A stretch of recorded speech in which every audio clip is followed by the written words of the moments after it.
नमस्कार, जय भीम. दैनिक बहुजन सौरभच्या यूट्यूब चॅनलमध्ये सर्वांचं स्वागत. देशात विदेशात राजकारणावरती आम्ही रोजच बोलत असतो, परंतु त्याच्यामध्ये अजूनही काही वेगळ्या अनेक गोष्टी आहेत ज्या तुम्हा सर्व लोकांना आवडतील. अशा पद्धतीने आज आम्ही तालिबानच्या वरती बुद्धिझमचा जो प्रभाव होता आणि तो तालिबानींनी अफगाणिस्तानमध्ये ज्या पद्धतीने बुद्धमूर्तीची तोडफोड केली आणि डायनामाईट लावून जवळपास महिनाभर त्या बुद्धमूर्तीला फोडली. जगातली सर्वात मोठी बुद्धमूर्ती तिथे होती आणि संपूर्ण देशाने अफगाणिस्तानला त्यावेळेस खूप दिल्या, त्याच्या विरोधात गेले, जपानपासून सर्व देश. आणि आज त्यांची अवस्था इतकी खराब झालेली आहे की त्यांच्याकडे टुरिझम नाही. कुठल्याही देशाचं टुरिझमचा बजेट मोठा असतो. तिथे बुद्धमूर्ती मोठी असल्यामुळे अफगाणिस्तानामध्ये जगातील अनेक लोक तिथे पाहायला यायचे आणि बुद्धिझमचा तिथे मोठा प्रभाव होता. आज तालिबान्यांना लक्षात आलं की आपण फार मोठी चूक केलेली आहे आणि ती चूक पुन्हा दुरुस्त करावी यासाठी त्यांचा आता प्रयत्न सुरू झालेला आहे. पुन्हा त्याच्यात काही प्रमाणामध्ये त्यांनी तिथं बुद्धमूर्तीची स्थापना करतायत आणि अशावरती एक सुंदरसा व्हिडिओ आमच्यासमोर आलेला आहे. तो निश्चितच तुम्हाला आवडेल, ज्याच्यावरनं तुमच्या लक्षात येईल की संपूर्ण जगाला आता बुद्धाशिवाय पर्याय नाही. तालिबान्यांचा छोटासा व्हिडिओ तुम्हाला मी प्रेझेंट करत आहे, बघूया तो. एक समय दुनिया की सबसे ऊंची बुद्ध प्रतिमा थी, सबसे पुरानी भी, जिसको दुनिया का आश्चर्य कहा जाता था, लेकिन उसको धर्म के नाम पर तोड़ दिया गया. लेकिन अब उन्हीं बुद्ध के शरण में मुस्लिम तालिबानी सरकार आ गई है. जानेंगे इस वीडियो में पूरी घटना और ये भी कि जिस आदमी ने इस मूर्ति को तोड़ने के लिए खुद बॉम्ब लगाए थे उसका क्या कहना है. इस घटना पर भगवान बुद्ध को मानते हैं तो इस वीडियो को लाइक करें और चैनल को सब्सक्राइब कर लें, क्योंकि हम बाबा साहब और बुद्ध से जुड़ी जबरदस्त वीडियो लाते ही रहते हैं. दोस्तों, अफगानिस्तान के बामियान 6ठी शताब्दी में बने 2 बुद्ध की मूर्तियों को तालिबान ने 2001 में डायनामाइट लगाकर उड़ा दिया था. दोनों बुद्ध की मूर्तियों की ऊंचाई लगभग 125 से 180 फीट के बीच में था. तालिबान के संस्थापक मुल्ला उमर के कहने पर मार्च 2001 में इन दोनों मूर्तियों को तबाह कर दिया गया था. ये मूर्तियां अफगानिस्तान में प्राचीन कला की क्लासिक बौद्ध गुप्त मिश्रित शैली का प्रतिनिधित्व करती है. इसके बड्डे मूर्ति का नाम सालसल रखा गया था, जबकि वही छोटी मूर्ति का नाम शाह मामा रखा गया था. इटालवी लेखक मासिमो इंट्रोविग्ने ने बिटर विंटर को बताया था कि अफगानिस्तान में वर्तमान तालिबान सरकार ने उन्हें बुलाया था, लेकिन उन्होंने जाने से इनकार कर दिया था. उनका कहना है कि मैं नहीं चाहता हूं कि जिसको तालिबान ने तबाह किया उन जगहों से उसे पैसा मिले. मासिमो इंट्रोविग्ने कि तालिबान बामियान के बुद्ध मूर्तियों के साइट पर टूरिस्टों को आकर्षित कर उनसे पैसे कमाना चाहता है, लेकिन मैं नहीं चाहता कि तालिबान को पैसा मिले. तालिबान जब से सत्ता में आया है तब से वह आर्थिक संकट से जूझ रहा है. अफगानिस्तान में लोग खाद्य संकट से भी जूझ रहा है. तालिबान प्रमुख हकुमुल्लाह मुबारिज ने कहा कि पहली सदी के बौद्ध भिक्षुओं द्वारा बनाए गए मठ के अवशेषों को संरक्षित किया जाए. दरअसल ये एक बड़ा कदम माना जा रहा है, जिससे चीन का रुख तालिबान के प्रति नरम हो सकता है. मुबारिज ने कहा कि बुद्ध की प्रतिमाओं और अवशेषों को संरक्षित करना हमारे और चीनियों के लिए बेहद महत्वपूर्ण है. हमने इसे अपनी प्राथमिकता में शामिल किया है. हुसैन के मुताबिक उन लोगों को प्रतिमा के चारों ओर विस्फोटक लगाने में 3 दिन का वक्त लगा. उसके बाद तारें नजदीकी मस्जिद तक बिछाई गईं, जहां से उन्हें चार्ज किया गया और अल्लाह अकबर की आवाजों के बीच विस्फोट कर दिया गया.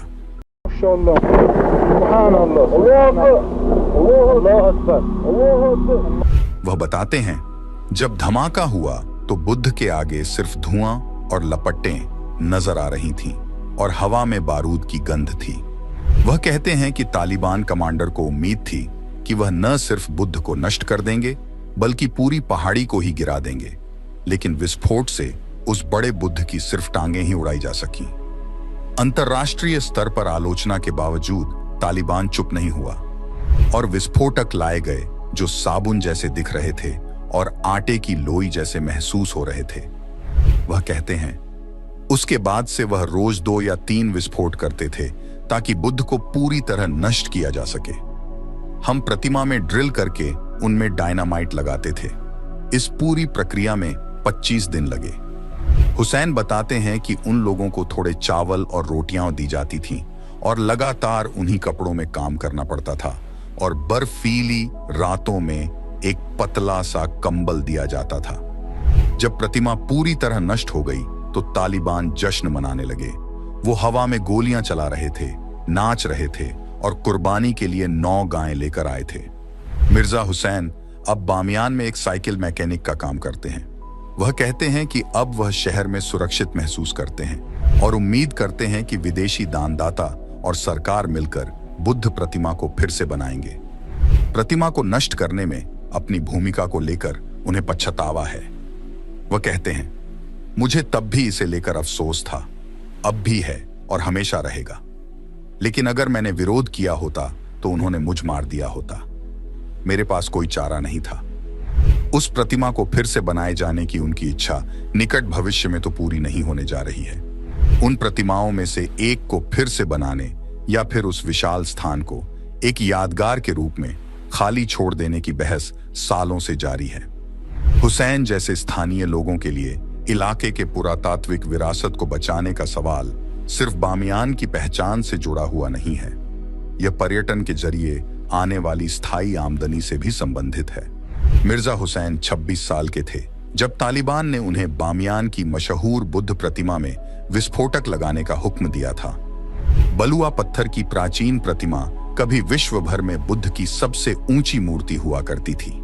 इसे नेस्त नाबूद कर तालिबान ने दुनिया को भारी सदमा पहुंचाया था। मिर्जा हुसैन कहते हैं, पहले उन्होंने बुद्ध प्रतिमा पर टैंक और भारी गोलियों से हमला किया, लेकिन जब वह नाकाम रहे तो उन्होंने उसे नष्ट करने के लिए उसमें विस्फोटक लगाए। वह कहते हैं, तब उन्हें बाकी स्थानीय पुरुषों के साथ इस काम में लगाया गया था। ये सभी तालिबान के कैदी थे। बामियान के ज्यादातर लोगों की तरह मिर्जा हुसैन भी शिया मुसलमान हैं। इन लोगों को सुन्नी समुदाय से ताल्लुक रखने वाले तालिबान दुश्मन या काफिर मानते थे। मई 1999 में महीनों तक चले युद्ध के बाद तालिबान ने बामियान पहाड़ियों पर कब्जा कर लिया। ज्यादातर स्थानीय निवासी या तो भाग गए या गिरफ्तार कर लिए गए। हुसैन कहते हैं, मैं 25 कैदियों में से एक था। शहर में कोई भी नागरिक नहीं था, सिर्फ तालिबान लड़ाके थे। हमें इसलिए चुना गया क्योंकि वहां कोई और था ही नहीं।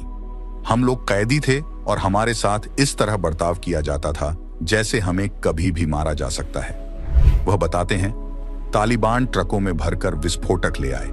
उसके बाद हम अपनी पीठों या हाथों में उठाकर उन्हें प्रतिमा तक गए। बड़े बमों को लकड़ी में बांधकर वहां तक ले जाया गया। साल 2001 के बसंत की शुरुआत में ठंडी हवाओं में काम कर रहे आदमी किसी भी वक्त मौत के लिए तैयार थे। मिर्जा बताते हैं, एक बार मैंने देखा कि एक आदमी जिसके पैर में चोट लग गई थी और वह विस्फोटक ले जाने के काबिल नहीं रह गया था, तालिबान ने उसे वहीं गोली मार दी और एक दूसरे कैदी को उसकी लाश ठिकाने लगाने को कहा।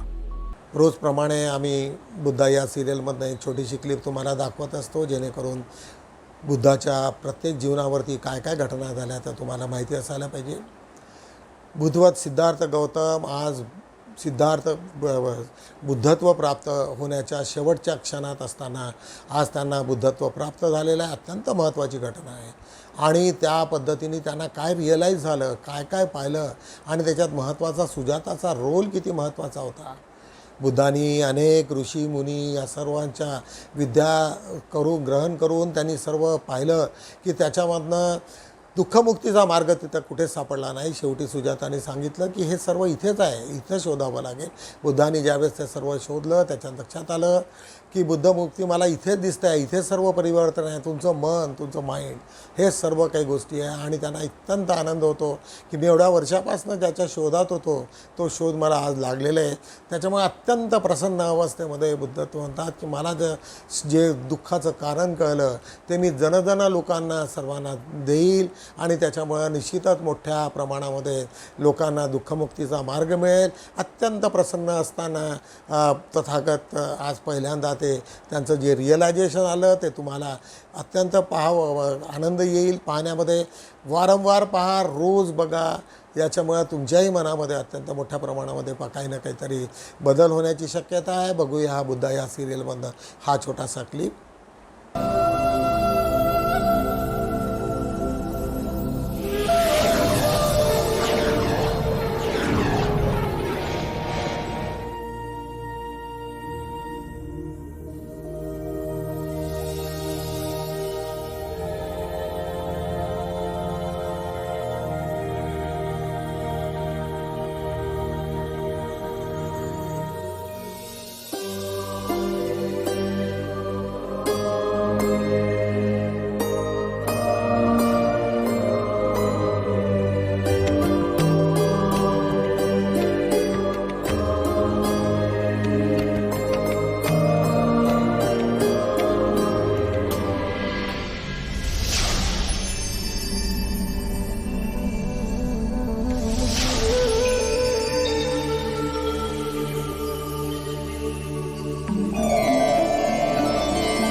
जो सिद्धार्थ नश्वर था वो तुम नहीं,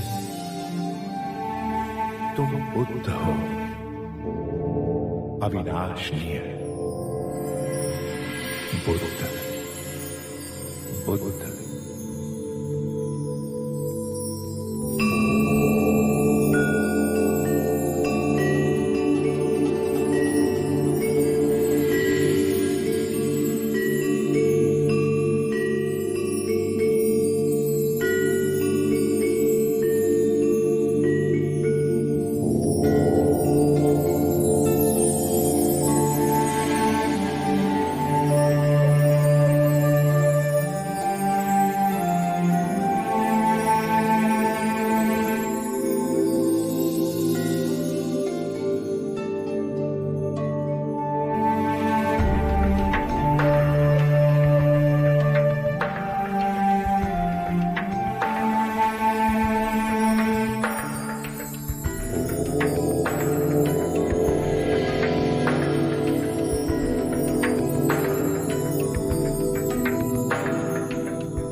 अब तक अनेकों फूलों की वर्षा मुझ पर हुई, पर आज पहली बार मैंने एक फूल को जाना, अंतर्सात किया।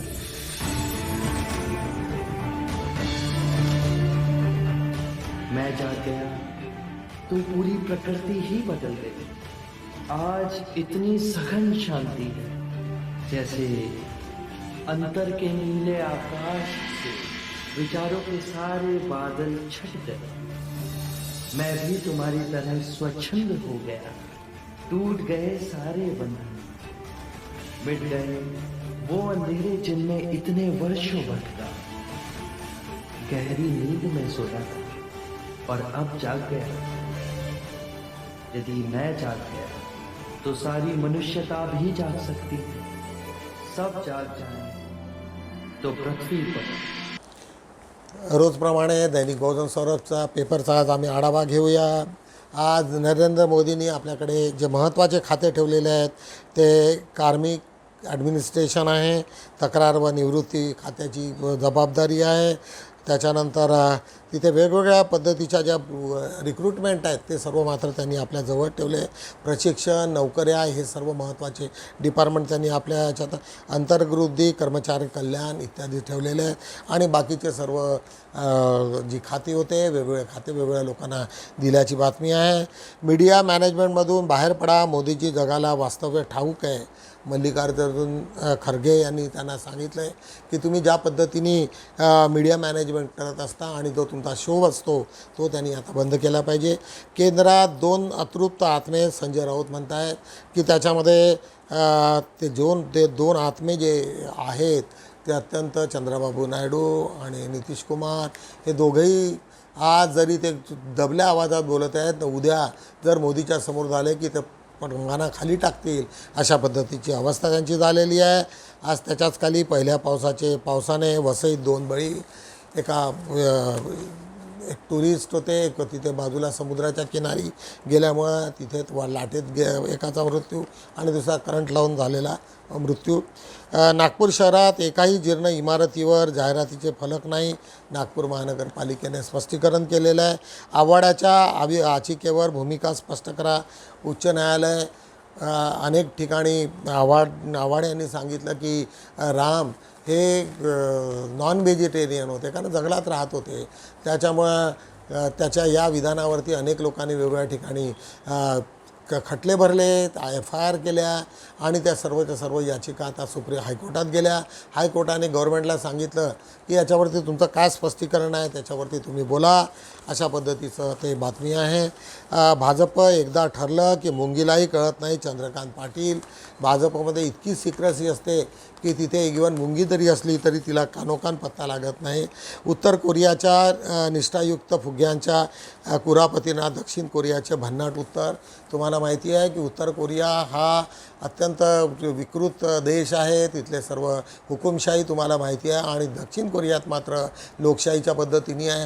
ह्या दोन्ही देश एका दुसऱ्याच्या बाँड्रीवरती आहेत, बॉर्डरवरती आहेत आणि त्याच्यामुळे एक दुसरा फुगे सोडत असतात. त्याच्यामध्ये अत्यंत मोठ्या प्रमाणात कचरा असतो आणि ज्या दिशेने तो वाहत जातो तो कचरा त्याच्या सीमेत पडतो. त्याला उत्तर कोरियाच्या याच्यामध्ये दक्षिण कोरियाने आता तसाच उपक्रम केला जेणेकरून एक दुसऱ्याला त्रास द्यायचा आणि त्याच्यामुळे पुन्हा एखाद्या भांडणाची हे होईल. अशा पद्धतीची ती घटना आहे. मी साऊथ कोरियाला स्वतः गेलेलो आहे आणि तिथे लोकशाही अत्यंत महत्त्वाची आहे. बुद्धिस्ट राष्ट्र आहे आणि प्रत्येक ठिकाणी बुद्धिझमचा हे आहे आणि त्यांनी कचराच टाकण्याचं हे केलेलं आहे. बॉम्बगोळा वगैरे असं काही झालेलं नाही म्हणून ती बातमी आज महत्त्वाची असल्यामुळे आम्ही पानिकवर टाकलेली आहे. अगरवाल दाम्पत्याच्या 3घांना पोलीस कोठडीत वाढ. तुम्हाला माहिती आहे की पोस्ट या प्रकरणामध्ये अल्पवयीन एका युवकाने अनेक लोकांना चिरडून मारलं आणि त्याच्यानंतर ती जी फॅमिली होती त्यांच्यात ज्या पद्धतीने त्यांनी प्रयोगशाळेमध्ये ब्लड सॅम्पल्स चेंज केले आणि अनेक गोष्टी होत्या त्याच्यावरती त्या सर्व लोकांना संशयित लोकांना जेलमध्ये पाठवण्यात आलेलं आहे आणि त्यांच्या बेलची त्या दिवशी तारीख संपली. त्यावेळेस पुन्हा त्यांची मुदतवाढ झालेली आहे आणि पोलीस कोठडीत पुन्हा वाढ करण्याची बातमी आहे. 1 लाख कोटीचे प्रकल्प तिजोरीत मात्र खडाखड. आता तिथे अनेक प्रकल्प, मेट्रोचे प्रकल्प अडखडीत पडलेले आणि यांच्याकडे अजिबात काही पैसे नाही. त्याच्यामुळे जरी कर्ज घ्यायचं झालं तर कशाच्या आधारावर घेते आणि त्यांचा जो सीड मनी आहे तेवढा तरी त्यांच्याजवळ पाहिजे तोही नसण्याची एक बातमी आज आम्ही टाकलेली आहे. अलाहाबाद मतदारसंघात पक्षाने पुन्हा बाजू मारली. 40 वर्षानंतर काँग्रेस पक्ष पुन्हा तिथे सक्रिय झालेला आहे. यावेळेस तिथला MP निवडून आलेले आहे अशा पद्धतीची ती बातमी आहे. करिअर मार्गदर्शन आणि चिल्ड्रन पॅराडाईजच्या याची एक जाहिरात आहे. आज 5-4वरती बघूया. स्वतंत्र आंबेडकरी राजकारणाला गाडून संविधान संरक्षण कसे होणार. ॲडव्होकेट डॉक्टर सुरेश माने एक BRSP एक संघटना आहे, पॉलिटिकली संघटना आहे. त्या मात्र अशोक सुरेश माने हे मुंबईला असतात, परंतु त्यांची तिथे मोठी ॲक्टिव्ह सक्रिय असणारी एक ती संघटना आहे. पॉलिटिकली याच्यामध्ये ते भाष्य करत असतात. बहुजन सौरभच्या कार्यालयात अनेकदा त्यांनी भेटी घातलेल्या आहेत आणि एक चांगल्या विचाराचा एक मोठा माणूस आहे, परंतु संघटना नसल्यामुळे त्यांना काय भूमिका आहे त्यांची अजूनपर्यंत स्पष्ट नाही. त्यांना जे अभिप्रेत असणारी बातमी आज आम्ही टाकलेली आहे. भगवान बुद्धांनी नीतितत्व मानवी कल्याणार्थ भदंत दीपंकर महाथेरो यांचं बोलणं जळगावची बातमी आहे. भगवान बुद्धांचं जे काही आहे नीतितत्वे मानवी कल्याणासाठीच आहेत आणि ते अत्यंत त्याची जोपासना करणं आम्हा तुम्हा सर्व लोकांची गरज आहे. नाट्यश्री कविता स्पर्धेतील 23व्या सत्रात संगीता संतोष ठलाल विजयी. संगीता संतोष ठलाल ह्या सातत्यानं आमच्याकडे लिहित असतात. गडचिरोलीमध्ये हा कार्यक्रम झाला, त्याच्यामध्ये त्यांची कविता उत्कृष्ट ठरविण्यात आलेली आहे. गोंडवाना गणतंत्र पार्टी आपले स्वतंत्र उमेदवार विधानसभा निवडणूक लढविणार अशा पद्धतीची ती बातमी आहे. यांची एक गोंडवाना युवक गणतंत्र पार्टीची एक तिथे सभा झालेली आहे. बौद्ध संस्कृतीच्या पुनर्स्थापनेसाठी उपोसतशील म्हणजे शैलेश अत्यंत महत्त्वाचे. शील हे सर्वांचेच महत्त्वाचे असतात. बौद्ध संस्कृतीमध्ये त्याला शीलाला अत्यंत महत्त्व दिलेलं आहे. शैलेश कापसे यांचे उद्गार. एक धम्मकाया मिशनतर्फे बुद्धविहार काशीनगर इथे एक कार्यशाळा झाली आणि त्याच्यात ते बोलत होते. अंबानीचे जावई संघ शिक्षा वर्गात एक बातमी आज आम्ही टाकलेली आहे. केंद्र पुरस्कृत आवास योजनेच्या अंमलबजावणीत आमगाव तालुका विभागात प्रथम आहे. चंद्रपूर महापालिका राजकारणात पराभवाचा इतिहास. चंद्रपूरची बातमी. चंद्रिकापुरे लेआउट गारगोटी नागपूर येथे धम्मदेसना एक मोठी धम्मदेसनेची एक कार्यक्रम झाला. त्याच्यामध्ये सुधामपुरी नागपूर येथे अरहंत साथी बुद्धविहार याच्यामार्फत तो कार्यक्रम घेण्यात आला होता. त्याची बातमी आज आम्ही दिलेली आहे. प्रीपेड मीटर विरोधात विदर्भवादी पुन्हा मैदानात. त्यांना ते प्रीपेड मीटर नको आहे. प्रबुद्ध भारताच्या निर्मितीसाठी बालमन तयार करा. डॉक्टर ND पाटील ऑप्थॅल्मॉलॉजिस्ट आहेत. त्यांनी ते अत्यंत सामाजिक याच्यामध्ये त्यांचं मोठं नाव आहे आणि त्यांचं आज त्यांनी त्या कार्यक्रमामध्ये भाग घेतला त्याच्यासाठी ती एक बातमी आज आम्ही टाकलेली आहे. आज 5/2 बघूया. आज आमचा अग्रलेख जो आहे त्यात प्रामुख्यानं आज तो अग्रलेख अत्यंत महत्त्वाचा आहे. तो म्हणजे सत्तेतून कडेकोड होण्याची शक्यताच अधिक. आज ज्या पद्धतीने आमचे संपूर्ण आघाडी इंडिया आणि NDA याच्यामधला जो पराक्रम झालेला आहे आणि NDAमध्ये ज्या पद्धतीने मोदी आणि त्यांचे सरकार आहेत त्यांचे सदस्य सरकार हे ज्या पद्धतीने त्यांचा मोठ्या प्रमाणात पराभव झाला आणि ते नेमतेम याच्यावरती बार्जिन याच्यात आलेले आहेत आणि याच्यामुळे आज होणाऱ्या परिस्थितीवरती काय परिणाम होतील त्याच्यावरती सर्व तर्क मांडणाऱ्या आज आमच्या अग्रलेख आहे. आज आमचा टायटल आहे मी हे शिकलो की या जगात चांगले आणि वाईट दोन्ही प्रकारचे लोक आहेत आणि मला दोघांकडूनही नेहमीच वेगवेगळी वागणूक मिळणार आहे हे तुम्हाला असलं पाहिजे. जे काही आहे इथं दोन्ही प्रकारचे लोक आहेत. त्याच्यापासनं कुठल्याही एखाद्या याच्यातनं खूप नर्वस होण्याची गरज नाही. बुद्धाखाली नाही अनेक गोष्टी तुम्हाला बुद्धापासून शिकायला मिळतील. अनेक ठिकाणी बुद्धाचा अपमान करण्यात आलेला आहे परंतु त्याच्यातनं ते काही न डगमगता ते आपल्या स्थिरतेने राहिले आणि खऱ्या अर्थानं त्यांची जी ही साधना होती त्याच्यातनं कधीही ते डगमगलेलं नाही. शोषित वंचित वर्ग प्रशासकीय परिघात केंद्रस्थानी पाहिजे. EZ खोब्रागडे यांचं मत. आपल्या लोकांनी मॅक्झिमम लोकांनी आंबेडकरी लोकांनी जास्तीत जास्त मोठ्या पदावरती येण्याची प्रक्रिया आपली सुरू ठेवावी आणि जास्तीत जास्त IAS किंवा IPS किंवा मोठमोठ्याला पदात राहावं अशी त्यांची इच्छा आहे. दोष माणसाचा रोष मात्र जंगली प्राण्यावर हे थांबले पाहिजे. आज जिकडे तिकडे जंगलातनं मोठमोठ्याला मुरूम आणि हे गेल्यामुळे जंगलं नष्ट झालेले आहे. जंगलातून ते प्राणी जातील कुठे मग त्यांना शेवटी शहरामध्ये यावं लागते आणि त्याच्यामध्ये प्रत्येक ठिकाणी लोक करंटच्याद्वारे वेगवेगळ्या याच्यानी सर्व जनावरांना मारण्याची प्रक्रिया सुरू असते. त्याच्यामुळे आज दोष मात्र जनावरांना आपण देतो की आम्हाला त्यांच्यापासून एवढं माझं नुकसान झालेलं आहे मग ते जातील तरी कुठे त्यांनाही शेवटी जीव आहे आणि ते त्यांना इकडे तिकडे तुम्ही त्यांची राहण्याची जागाच जर कमी केली तर ते जाणार कुठे. बौद्ध विवाह पद्धती आपली भूमिका श्रीराम बनसोड यांचा हा सातत्यानं लेख लिहित असतात आणि त्याच्यात अनेक गोष्टी लिहिलेल्या आहेत की आज आमच्याकडे जरी आम्ही बौद्ध धर्मीय असलो तरी आमच्या ज्या परंपरा ज्या पूर्ववत सुरू आहेत त्याच्यात मात्र आम्ही बदल केलेला नाही. त्याच्यात अनेक गोष्टी आहेत, हळदीचा कार्यक्रम असो की नाचण्याचा असो की अनेक गोष्टी आहेत. त्याच्यामुळे त्यांनी त्यांचा श्रीराम बनसोड यांचा सर्वसामान्यांना प्रश्न आजचा हा जो दोष माणसाचा रोष मात्र जंगली प्राण्यांवरती हा लेख होता रतन तायडे यांचा. आपल्याच कृतीमुळे प्राप्त होतो दुर्गती.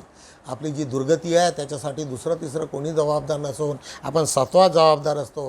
हा लेख देवीदास राऊत यांचा आहे. अनेक सुंदर गोष्टी त्याच्यात त्यांनी एक कथा सांगितलेली आहे आणि त्या कथेतनं तुम्हाला बोध होईल की आपण आपल्याच दुर्गतीचे कसे हे असतो कारणीभूत असतो. आज 5-3 बघूया. आजची टायटल आहे संपत्ती आणि सत्ता माणसाला उद्धट बनवते, असभ्य करते. हेच खरं आहे. अनेक लोकांना जे संपत्तीचा आणि पैशाचा जो घमंड असतो आणि त्याच्यामुळे त्यांची भाषा त्यांचं आचरण वागणं हे संपूर्ण बर्बाद झालेलं आपण पाहतो.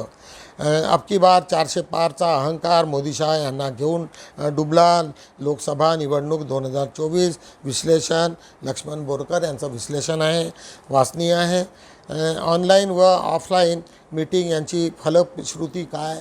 तुम्हा सर्व लोकांना माहिती आहे की याच्यापूर्वी मोठमोठ्याल्या मिटिंगा व्हायच्या. लोक सर्व विमानाने भारतातले जगात मोठमोठाले इंटरनॅशनल मोठमोठाले सेमिनार व्हायचे, पण ते आता बंद होईन, ऑनलाईनवरती घ्यायला आलेले.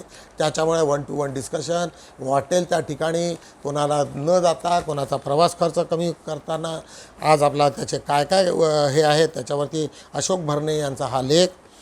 बौद्धांचे आरक्षण समज आणि गैरसमज याच्यावरती आज आमचे अनिल वैद्य माजी न्यायाधीश यांचा हा लेख सातत्यानं ते लिहित असतात. अनेक लोकांना त्याचं कन्फ्युजन अजूनही दूर झालेलं नाही, त्याच्यामुळे त्यांचे हे सर्व लेख अत्यंत वाचनीय आहेत. आज त्याच्याच बाजूला मंगळसूत्राची व्यथा. आज आमच्या ह्याच्यामध्ये अनेक लोकांनी ज्या लोकांनी सुसाईड केलेले आहेत त्यांच्या सर्व मंगळसूत्राचं काय झालेलं आहे. आज गव्हर्नमेंटनी तो विचार करावा आणि मंगळसूत्राची गाथा तुम्ही इकडच्या पद्धतीने घ्या किंवा कोणी लोकांनी आत्महत्या केलेल्या असतील कर्जापायी अशा ठिकाणी त्याचाही तुम्ही विचार करायला आज गरज आहे. खरंच नॉन बायोलॉजिकल कसे असतात पंकज वैद्य यांचा प्रश्न. कारण तुम्हा सर्व लोकांना माहिती आहे की नॉन बायोलॉजिकल म्हणजे कोणाच्या गर्भधारणेतनं किंवा स्त्रीच्या पोटातून न जन्मता कोणी खंबातून होतो, कोणी पायातून होतो, अशा वेगवेगळ्या दंतकथा तुम्ही सर्व लोकांनी ऐकलेल्या असतील.